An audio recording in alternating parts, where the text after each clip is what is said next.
Well, Amir, welcome to this conversation series on The Future is Calling Us to Greatness. I've been looking forward to this conversation for quite some time. Thank you for having me, Michael. Well, Amir, it's been a while since we've caught up. Or we worked with you very closely on another conversation series that I did some years ago on evolutionary Christianity. Connie and I both worked with you, and you were just one of the. In fact, actually, we worked more closely with you than anything else. So I'm sure you can appreciate this 53-person conversation around really sort of how to face some of the challenging times that we're now in, and that we look to in the years and decades to come, from a place of inspiration. And one of the things I've been doing at the start is always asking my guests to help us get who you are. So introduce, people who aren't already familiar with you and your work. Help us really get who you are, and don't be bashful. Just, share what you're best known for, what you're most committed to or proud of, that sort of thing.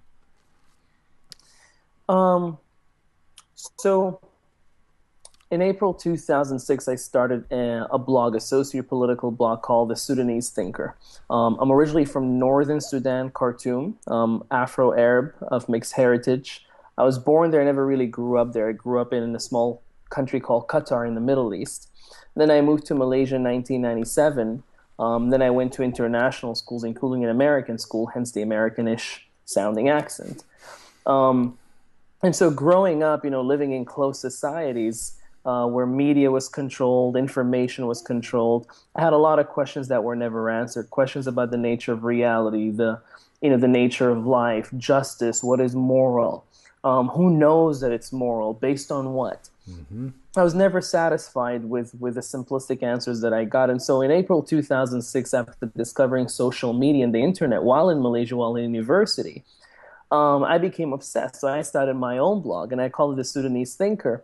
Not because, I had this sense of self-importance, oh, look at me, I'm a thinker, but just because I was thinking about a lot of stuff, and I wanted answers, and nobody gave me those proper answers. So with the internet, that changed. Now, that blog grew, and at its peak, it was getting 10,000 hits per day. And soon, the Huffington Post is paying attention, USA Today, BBC. And when the Arab Spring happened, and I'm proud to say that I was involved in the core network of liberal. So, as the blog grew and gained a lot of attention, it became a profile. It kind of became a platform that really gave me a profile, right? And so in 2011, when the Arab Spring happened, I had the chance to reveal my identity because I was still anonymous, talking about a lot of provocative things. Mm-hmm. So I had the chance to reveal my identity and speak at the Oslo Freedom Forum in Norway, along with Nobel Peace Prize winners, former presidents, people from Amnesty International, basically the top people involved in the human rights movement. And so I took that chance and I said, this is a historic moment. I will reveal my identity and go speak there. I did that. And then I, got a book publishing deal, and I wrote about my story. The book is called My Islam, although the A in Islam does not exist. Instead, it's an at symbol to symbolize the importance of the internet. Yes, exactly. And how it allows free speech and free flow of information. So it's called My Islam, but the A is an at, and the subtitle really kind of gives away my story and my journey. It's the subtitle is How Fundamentalism Stole My Mind and Doubt Freed My Soul. And part of that journey of, really embracing doubt as a positive thing, it had many parts of it, but part of it was really also meeting you and coming across your work and getting really familiar with an evolutionary worldview and how enriching it can be. While also enabling us to honor science and just get rid of all the nonsense dogma and the doctrines, and as you can tell, I still have strong opinions on that. Well, yeah, you should. Yeah. And so long story short, I'm trying to keep it brief, but the book got banned in my previous country of residence, and I recently arrived here in Canada where I attained political asylum because I was facing the threat of deportation where I used to live back to Sudan. Where I am wanted, pretty much like I'm a fugitive. I'm considered, treasonous. Like what I did with the book and my speeches and my writings, because now my identity is known. I'm no longer anonymous. Yes. So that's really the core of who I am. I define myself first and foremost as an activist and as a writer who believes that writing is meant to be provocative, something that we use to perturb and to question, power, and to really try to uncover answers to good questions, not Yes. bad questions. Yes. So that's that. And then on the other hand, there's obviously, me, the entrepreneur who loves, content marketing, and I helped you with your series, Yes. launch it previously, the one on evolutionary Christianity. So that's another aspect of things that I do. That's the professional aspect. So Yep. so that I hope that gives listeners and viewers a sense of where I'm coming from. That's great. That was a wonderful overview. For those who are watching and listening, just to put my cards out on the table, Amir is someone who I have held in highest esteem since I met him 4 years ago, and we did work together both on Evolutionary Christianity Conversation series, where I interviewed 38 of the world's most esteemed scientists, theologians, ministers who fully embrace an ecological evolutionary worldview. I mean, some of the top Catholics, the top Protestants, the top evangelicals, and so on. And I worked just very closely with Amir in that process, and really it wouldn't have been the same product without him. And then also Evolutionize Your Life. Connie and I did a course called Evolutionize Your Life, which was on evolutionary psychology and brain science. Both of those were done with Craig Hamilton's organization, Evolving Wisdom. And I've sort of felt toward you, Amir, like a sort of a spiritual son, because you're only a year younger than my own son. And you're trying to do in many ways in a very different world, the Muslim world, some of what I tried to do with Christianity, to bring in a integral ecological evolutionary worldview that is pro-science, that's pro-evidence, yet also pro-mysticism or pro-experiencing of reality, whether we use secular or religious names for reality. And, one of the things we've talked about many times is that I don't really worry for my life writing for, even when I say very provocative things like Christians betray God and betray the gospel if we privilege ancient mythic texts over current evidential revelation. That's pretty bold stuff, but I'm not really worried about my life, whereas you actually now you've experienced where there is a threat. And so anything you'd like to say in terms of how your book has been received and what you've found encouraging and what you see as your own next steps?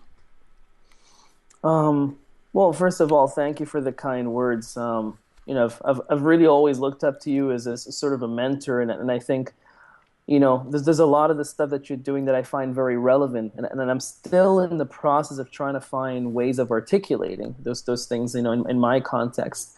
To answer your question about how the book was received, frankly, I thought that the book was going to get, some level of backlash from readers and from general audiences.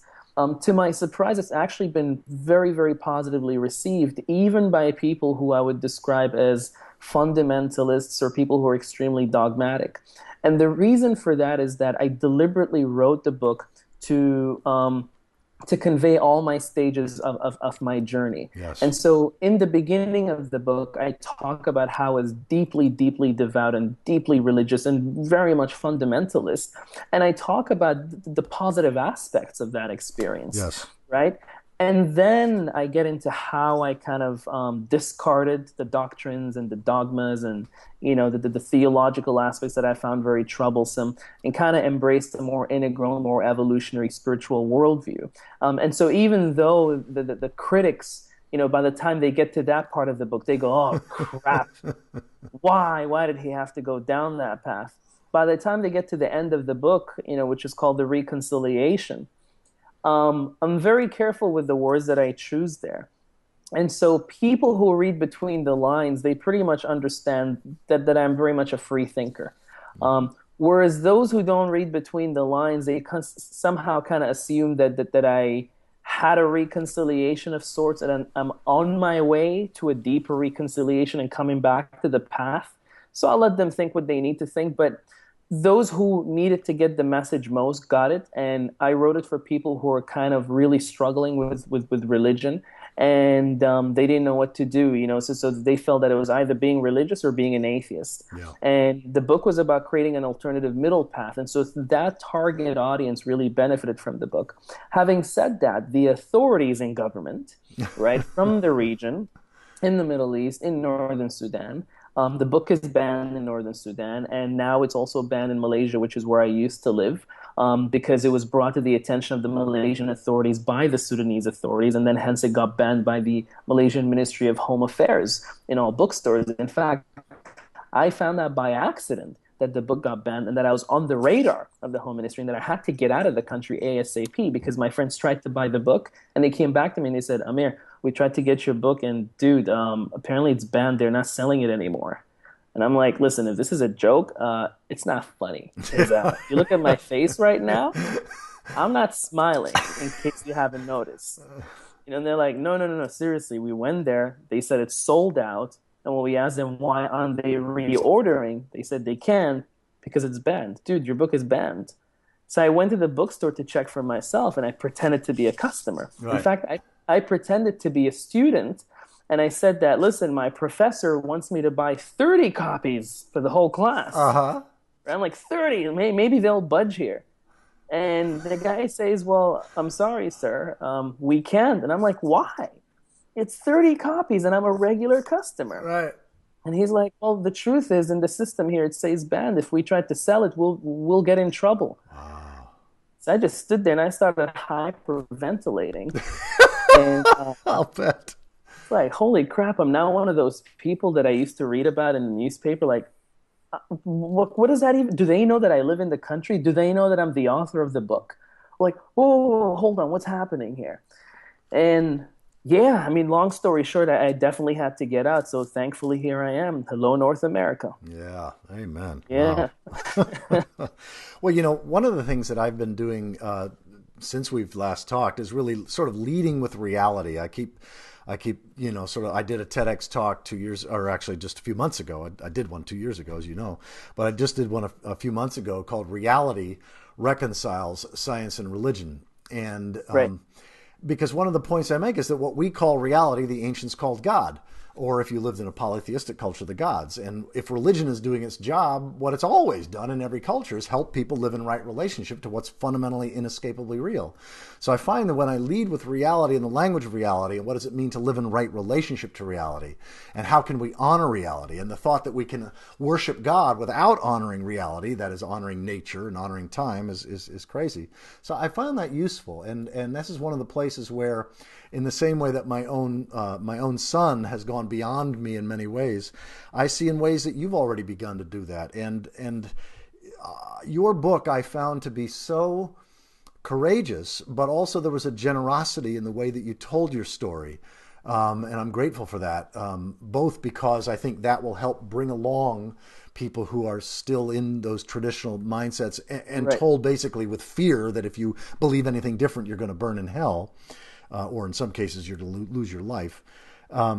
But also in terms of providing a lifeline, for people who are just swimming in uncertainty, Yep. both on the sort of the skeptic, free thinker, humanist, sort of the science-oriented side, where there's not been a lot of emphasis on values and inspiration and heart, and also those who in the dogma side who are given all the answers, and yet some deep part of their soul knows that something is missing, and all these things that are said to be bad, especially it's related to science and our understanding of our inner reality, our outer reality, our social reality, and our interpretive reality. There's a lot of really important stuff there.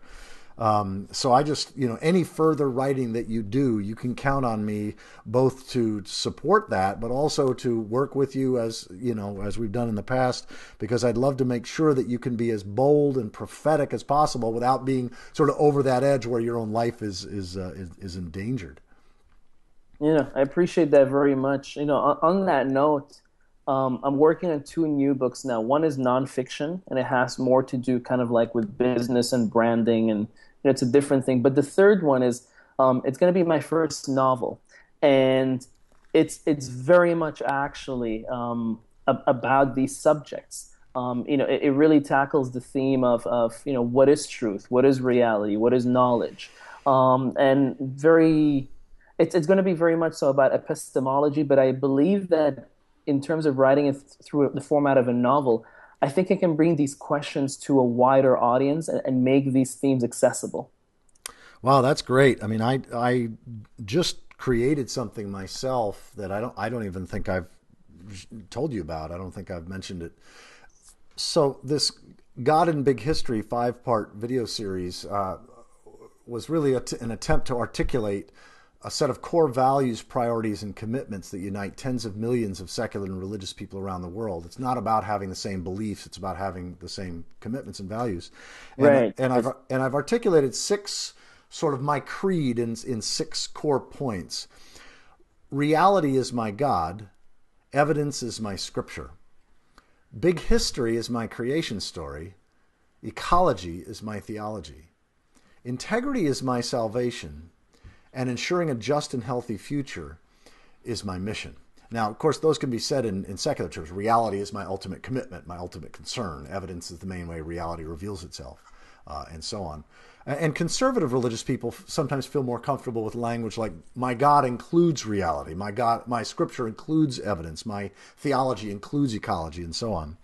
But I'd encourage you to take a look at those, because I think that you might find in fact, I'm sure you'll find some of the material in those videos useful in this fiction, because what I'm excited about is the form of fiction is often more effective in communicating ideas than nonfiction.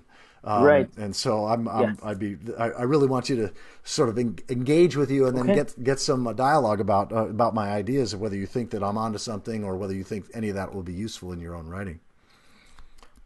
Well, Amir, Wonderful. this conversation series is really centered around this notion, this mythic idea that the past is rooting for us, that when you have an evolutionary understanding, you have a relationship to time that's far deeper than without an evolutionary understanding. So the sense that time goes back millions and billions of years, that we now know evidentially that God, reality, is revealed through evidence, and that countless generations have contributed and struggled and in some case sacrificed in a major way, and our very existence is dependent upon that. So we wouldn't even be alive had they not sacrificed. And the sense that so in that sense, the past is rooting for us to today engage in ways that allow for a flourishing of future generations. So the future is calling us to greatness. So anything that you might be led to say on this theme, that the past is rooting for us and the future is calling us to greatness? Michael, I appreciate the question, you bringing it up, because it really puts things in perspective for me. And this has been part of the challenge that I've had to articulate some of these ideas in my context. So I'll speak in my context and kind of compare it to the global context. In the Middle East, for instance, or in that region in general, environmental concerns aren't at the top of the list, right? Because if, for instance, you look at the conflict between, radicalized Sunnis and radicalized Shias, it's very much a matter of, doctrinal debate and doctrine, just very, very contentious. These are my beliefs. These are my doctrines. Yours are wrong. You're going to hell. I'm going to fight you and kill you. So when you have a situation where that causes so much turmoil, environmental concerns really drop at the bottom of the list. Having said that, if we actually, for instance, look at Syria, when Yeah. you go way back to when the protests started and they were peaceful, nonviolent, and people had a commitment to nonviolence. These are regular people, not people who are radicalized, nothing. And they just wanted a better chance at life and dignity. Part of the reason they mobilized was because of drought, Yes. right? Huge part. Yep, huge part. There was drought. The government didn't care. They didn't have access to water. Their harvests weren't basically as much as they expected. Now, if you go to them and you start talking about an evolutionary worldview, the challenge is it's so inaccessible. Like they have different concerns, and if we talk about spiral dynamics, and I'm hoping that the viewers are familiar with it, and I'm guessing they would be. But just stages of worldview development, even if we don't want to call it stages of worldview development, just different kinds of worldviews. it's inaccessible. So part of the concern has been, how do you even begin to articulate that in that context when you have all of these things, going on? Having said that, also, if we look at people in general, traditionalists who are Muslim, traditionalists who are Christian, who are living in the West, who are living in more urbanized cities like Dubai or like Istanbul in Turkey, now we can begin to have this conversation that becomes a lot more relevant. And where I feel it's really relevant is to show people, listen, these doctrines that you believe in, they aren't fixed in time. They're not frozen. And when you look at history, not just from this, biblical or Quranic perspective that goes back supposedly 5 or 6 thousand years, but way, way beyond that. And people who are educated and who are urbanized and who have access to knowledge, that they understand that no, it's not 6,000 years. It's obvious. And because of that understanding, I feel there's a way to begin to introduce the conversation. But that's really where I feel things are at, which is why I haven't even really stepped fully into the conversation yet. Yeah, yeah. Well, we've titled this particular conversation, "It's Time for Integral Islam." What does that Yep. What does that look like, sound like, feel like to you? How do you see the emerging of integral Islam? What does that mean?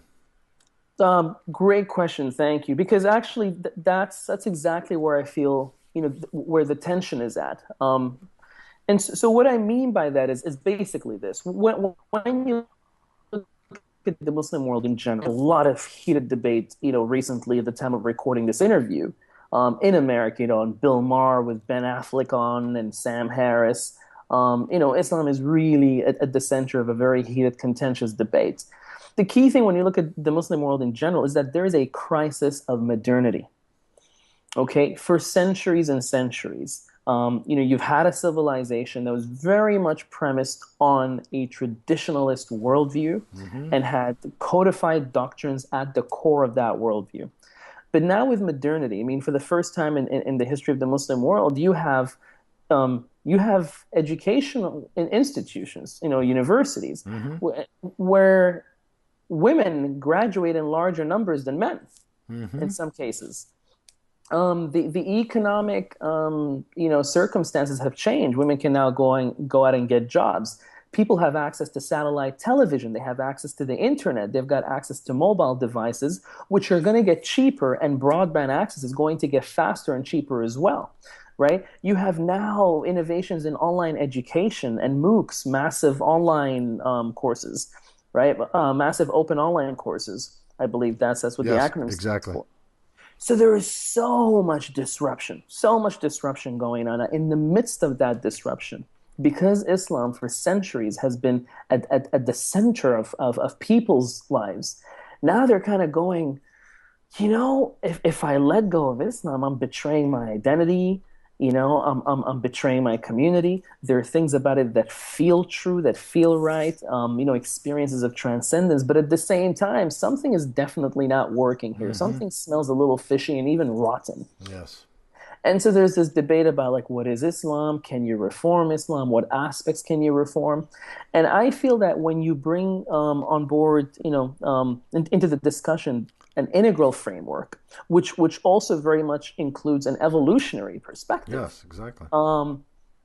People now can begin to step back and say, well, okay, secularizing doesn't mean that we become like Western Europe, where churches are empty and people, are experiencing a crisis of meaning.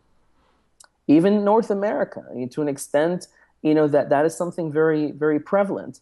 I mean, some of the courses out there, some of the books out there would teach you things like how to have more meaning and purpose in life, which in the region in the Middle East, that's not even a conversation that people really are experiencing because there's already so much purpose and meaning in life, just tragic purpose and tragic Yes, meaning, right. right? Right. So it's not even on their radar.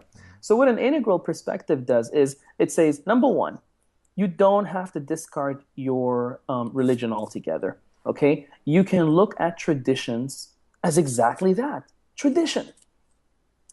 So what does that mean? Just so we can unpack it further. Let's use the analogy of a birthday cake. Um, it's your birthday. Here's your birthday cake. Here's the candle, right? Make a wish. Now, I mean, for the most part, I would say all of us, or the vast majority of us, know that when you blow a birthday cake and you make a wish, that's kind of like a superstitious, like just like a fun thing that you do. But you don't take it seriously, like, I'm going to make a wish and it's going to come true, or like Santa Claus is real, or whatever. But these are just traditions that we live, that we go through, and they're beautiful traditions. You gather around the birthday cake, people join you, and you blow the candles. Like, did you make a wish? Yes, I made a wish. What was your wish? Oh, I'm not telling anyone. I'm keeping it to myself, right? But we don't take those things seriously as belief. Yes. So when it comes to the Islamic tradition, there are many things in it that are beautiful. That provide, meaning, that provide a sense of purpose and ritual and bring communities together. And so with an integral perspective, you don't have to discard that out. But what it also says is that, listen, we have to be intellectually honest. We have to be empirical. And we really need to look at the beliefs behind these rituals and actually assess them. Are they warranted? Are they valid? Heck, are they even useful to begin with? Yes, exactly. Well, one of the things that I watched, I don't know if you watched any of the Neil deGrasse Tyson reboot of Carl Sagan's Cosmos series, but it's been one of my favorite things to watch. Yeah, I love it. It's fantastic. Yeah. And he's really well animated and just all lit up and energized. Yeah. Well, I mean, in terms of the sacred side of science, I mean, he just does it really well. And one of the things he does repeatedly is he shows how religion, if it gets dogmatized, if it gets basically what I call the triple idolatries, I'll say more about that in a minute, but sort of making an idol of either the scriptures or other, what I call idolatry of the written word. That is where you think God's best guidance, our best map of reality, is frozen in time. So you're not present to current evidential revelation. So idolatry of the written word. Idolatry of the otherworldly, which is where you think where God resides is outside time and nature, not incarnate or revealed or expressed or personified in reality. And idolatry of beliefs is when you think any one belief system is the only one right way to right relationship to reality. And I love the fact that Neil deGrasse Tyson in that series, I forget which program, where he really showed how Islam at one time was really on the cutting edge of evidential revelation. And it was only when it sort of locked into fundamentalism that it really lost that. And I think it's a tragic loss, and hopefully it can be regained. Yeah, no, absolutely. Because back then there was a much wider diversity of views, so many different schools of thought. Now, granted, yes, they're very much based on, the notion of, okay, this is the holy text. But even then, you had a school, for instance, that I talk about in my book. They're called the rationalists. We can call them that, the Mu'tazila. And for them, it was this dominant debate, which basically, like, on one side, you had the Ash'ariyya, the traditionalists, saying reason is subservient to revelation. So this is revelation, this is reason, right? The Mu'tazila, on the other hand, the rationalists, they're like, well, that doesn't make sense because you use reason and rationality to engage with the scriptures. So if you didn't have reason and rationality, you wouldn't be able to engage with the scriptures and make meaning of them to begin with. Therefore, revelation is subservient to reason, right? Now, when it comes to revelation, again, with an integral worldview, an integral approach, you can look at revelation, you can say, well, what exactly do we mean by revelation? Is revelation even warranted? And so the experience of sitting down and meditating and experiencing heightened states of consciousness, feelings of transcendence, those experiences are real, they're valid, they're powerful. Now, what they imply, that's a whole other matter. That's when you get into faith and non-evidential aspects of things. So is it about just chemicals in your brain? Is it about consciousness? Is consciousness an actual thing that exists outside of us? That's something to be discussed and debated, But that, I think, is more in the realm of faith. This is not really in the realm of science and empiricism. Nevertheless, if people feel that, I was sitting down and praying or experiencing a sense of transcendence and I had this revelation or this epiphany, I think that's pretty warranted and that's a beautiful thing. But to say, this is my book and it's revelation and it's the one true book, it's troublesome, even if reason is here and revelation is here. And so that's something to kind of keep in mind. But you had that in the past. Revelation is subservient to reason. That got overturned centuries ago, and that was one of the main reasons, among others, which were very crucial, for the decline of the Islamic, civilization. And here we are now stuck with this mess, which, on top of it, we're dealing with tyrants and dictators and so on and so forth. Yeah, no, exactly. Well, Amir, here we are living now in the 21st century, 2014, we're recording this, and we're waking up to the fact that there are some large-scale challenges that face humanity, such as peak oil, such as climate change, such as the growing gap between the rich and the poor, species extinction, overpopulation. There's some big challenges. How do you personally, I know that you're aware of these challenges and have, as I have, occasionally grieved and gotten angry. How do you stay, as a general rule, inspired to be in action? Like, what wakes you up on a daily or weekly basis that allows you to do this important work that you're doing from a place of hope and inspiration rather than fear and overwhelm? What do you find helpful? What tools do you use? There are really two things. And very simply, very briefly, in a nutshell. One, it would be the proof for our expanding identities. Okay, I think there's a lot of evidence around that shows that our sense of identity is expanding, right? It's no longer around race, religion, very narrow definitions of culture. More and more, we're really beginning to see ourselves as members of one big family, okay, of one big species. So that's a trend that inspires me, and there's a lot of evidence for it. And yes, there's a lot of creative tension, if we can call it that. With colonialism and things like that. But bottom line, our sense of identity is expanding. So that's number one. Yep. Number two, there's a lot of technological innovation and exponential technologies specifically that are going to be available to us in the next coming years, in the next 2 decades. And the fact is, when you look at the rate of innovation in these exponential technologies in various aspects, what happened in the last 100 years, we're going to experience that same level of innovation in the next 10 to 20, right? So the next 10 to 20 years are going to bring so much innovation. And in fact, in cases, some cases, more than what happened in the last 100 years. Here's some specific examples. Solar power. By all measures of various experts, if nothing catastrophic happens, if there are no serious economic problems, solar power is destined to become a dominant source of power. When you look at an entrepreneur who's based in the United States like Elon Musk, he has helped start the company Solar City. He's the founder and the CEO of Tesla Motors, which is fully electric car. We're just at the beginning of this, and for anyone who reads and who follows that news very closely like I do, it's a very exciting future.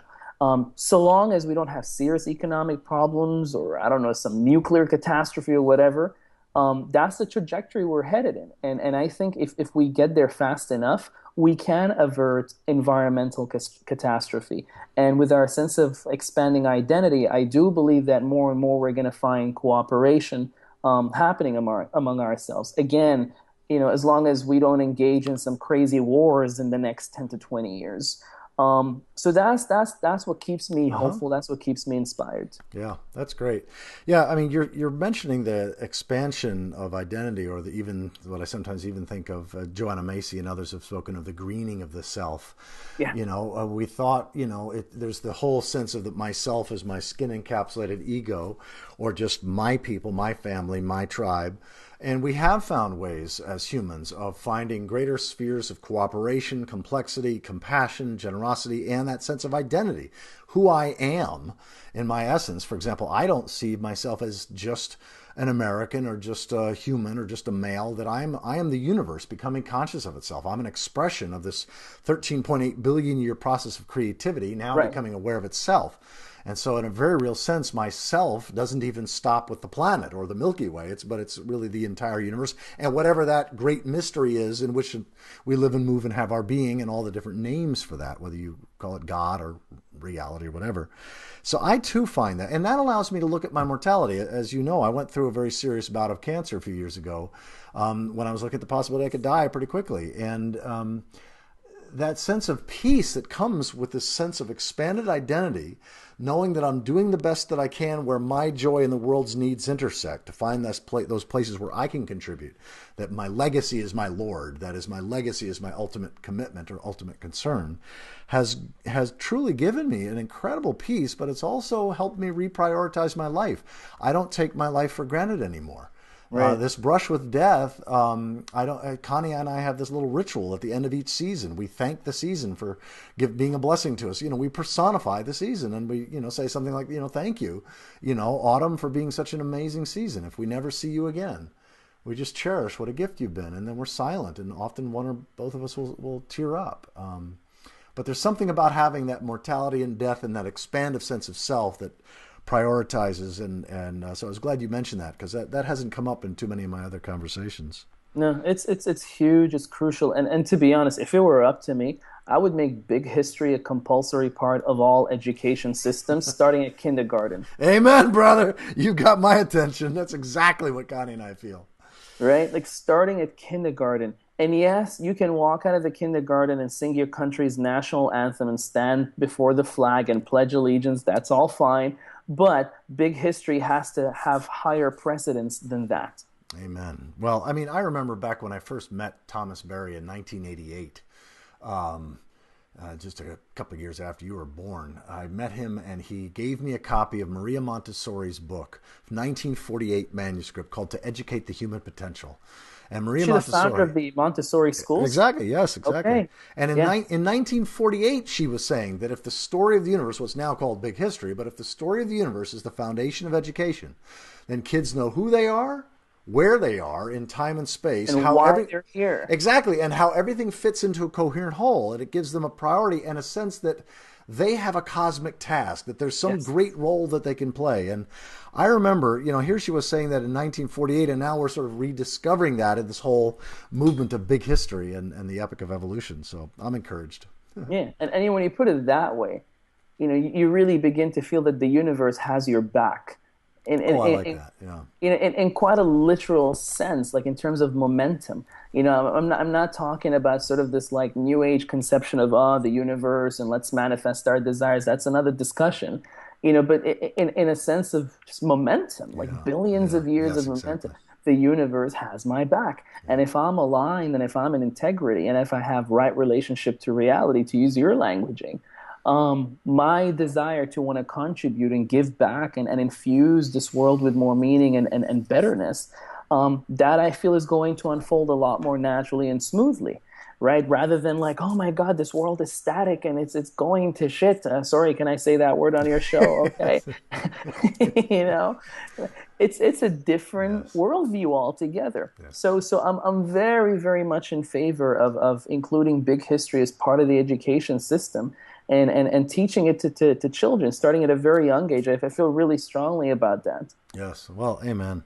I mean, Connie's, for anybody watching this or listening to this, if you're inspired by this piece, Connie's in my main website is thegreatstory.org, and just click on Kids Curricula. It's right there in the middle of the page, Kids Curricula, and you'll see a lot of stuff that's been created for homeschooling families, for parents, for religious educators, and anybody really wanting to teach the fun, playful aspects of big history to kids starting really young. Well, Amir, this is fabulous. I've got a question, though, sort of just beginning to wind down. I got a question that Connie's asked me to ask everybody, and I think I've only forgotten once or twice. And that is that if you had the opportunity to have dinner with any three people in human history, or, like in a dinner party where it's all four of you together, or if you had the opportunity on a one-on-one over a hike or a cup of coffee or tea or, whatever, who would those three people be? And why would you pick them? That's an awesome question. You know, I know for a fact two of them will be people who are alive today, right? And I think in principle, I would prefer to have conversations with people who are alive today than people who existed sometime in history. For the simple reason that the people who are alive today are more in tune with today's challenges. And I want to ask questions about how to overcome today's challenges, right? So I don't think I'd want to go back in time. I'm not so sure about that. But the two people who are alive today who I definitely want to meet and learn from. Number one, I mentioned him already, Elon Musk, right? For an entrepreneur to start three different companies at the same time and grow them to over $1 billion in valuation, and not just companies that are selling you junk food or more of the same, but that are really, really pushing forward in terms of innovation. I mean, you have Tesla Motors, electric car company, and beautiful electric cars. In fact, the whole premise was, how can we create a car that's so damn cool that people want to buy that just happens to be electric? Right? That was the thinking. Right. And then SpaceX, the guy is a crazy lunatic in the best sense possible. He wants SpaceX to become so good at developing rockets and spaceships. He wants to go to Mars. He believes that we need to become an interplanetary species. Name me one person who's thinking at that level who's alive today. Right? It's insane. And then he has, he's involved in Solar City, which is right now the biggest provider of solar panels in the United States, and soon, maybe even beyond. And he also wants to launch something called the Gigafactory for batteries, because he believes that the big problem is actually storage of energy. It's not solar generation of energy. It's how do you store that energy. So batteries batteries are going to be very important for making this happen, for realizing this project and getting us off of fossil fuels. So I would want to meet Elon Musk for all these reasons. And I'm like, what can I do to think at a bigger level? The other person I would want to meet, his name is Mo Ibrahim. He's a Sudanese-born billionaire who's based in the United Kingdom. So he's a British Sudanese billionaire, self-made. He went into East Africa back when there were no mobile telecommunication networks. And after selling his first company for about 200 or 300 million, he wanted to start a company there, and he wanted to get loans. And people said to him, well, we don't loan entrepreneurs or companies who want to start companies in Africa because there's so much corruption there and blah, blah, blah. And he's like, well, so is the continent doomed to fail? So he said, I'm going to take all that I attained and earned from the sale of my previous company, and I'm going to get my own investors on board, and I'm going to start this damn company. And here's the cool part. I'm going to do it without paying a single bribe. And I'm going to find a way to make that happen, and I'm going to establish those companies. Wow. So he came up with a brilliant method. He said he basically enacted a rule that any check, I believe it was for 5,000 or 10,000, right? Any check more than that needs to be signed by the board of directors, and they'll need to investigate, why, like why it's being paid out. And that board has people from the United Nations, from the World Bank, I think even from Interpol or something. Like, he got some crazy big names involved. So every time a conversation would happen in those countries about a potential bribe arising, he'll be like, well, listen, you're going to have to explain it because this is the process and these are the procedures and these are the people who are involved. So immediately the person gets discouraged and is like, oh, crap, okay, never mind. I guess this is not one of those companies where I can do that. So eventually he sold his company for over $3 billion and established East Africa's first mobile network. And because of that, now you have innovation. Now farmers can communicate together. Wow. Now you have mobile payment systems, all created, and all innovations that happened because he built the infrastructure, the backbone. So I love him. He's a hero of mine, and I think he's doing some tangible stuff, and it's amazing. The third person, frankly, I don't know. I think the third person, I would want to meet someone, not necessarily entrepreneurial and innovation driven, but somebody who was, I guess, somebody wise, somebody who had a profound understanding of human nature, and how to expand our sense of identity. Yeah. I don't know who that would be, but it'd be somebody in the vein of, I guess, Martin Luther King, or maybe the Buddha himself. Rumi, maybe. Yeah, Rumi. Sure. I don't know. Yeah. Cool. That's great. That's great. Well, the last question that I want to ask is if you're speaking to a young person, somebody in their late teens or 20s who's just really struggling, they're overwhelmed, they're fearful, what kind of encouraging word would you give them? Huh. And I guess a separate, different question is speaking to somebody over 60 who's wanting to sort of leave a positive legacy. What would you offer them? But so at those two ends of life, what coaching or counseling or suggestions would you offer? This might seem unconventional or untypical, but it's really as simple as just taking some time off, going out into the world, enjoying some solitude so so we can get in touch with our own wounds and our own pain. And rather than trying to escape from it and get on our mobile devices or, I don't know, go light up a cigarette, just go out into the world, reflect, commune with nature, and sit with the pain, sit with the wounds, and just breathe in and smile, um, and really process those feelings so that we're a lot more in tune with who we are at our very core. Because I think once we can get in touch with that core and renew that connection regularly, it's a beautiful place to be, and it brings a lot of clarity. And even though for a while, yeah, you have to sit through the crappy, icky feelings, after you do that, you enjoy feelings of inner peace, joy, tranquility.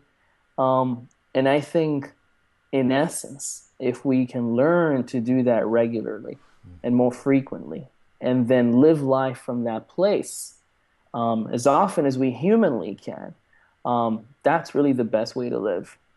And then to share that with everybody. Wonderful. That's fabulous. That would really go for both ends of the spectrum as far as I'm concerned. Yep. Well, Amir, this is great. If people want to go more fully into your work, obviously your book, My Islam, How Fundamentalism Stole My Mind and Doubt Freed My Soul, where else would you suggest that they go? Well, you're going to have my name there, Amir Ahmed Nasr, which is my full name. So if they actually just took my full name and put .com, they can go to my personal website.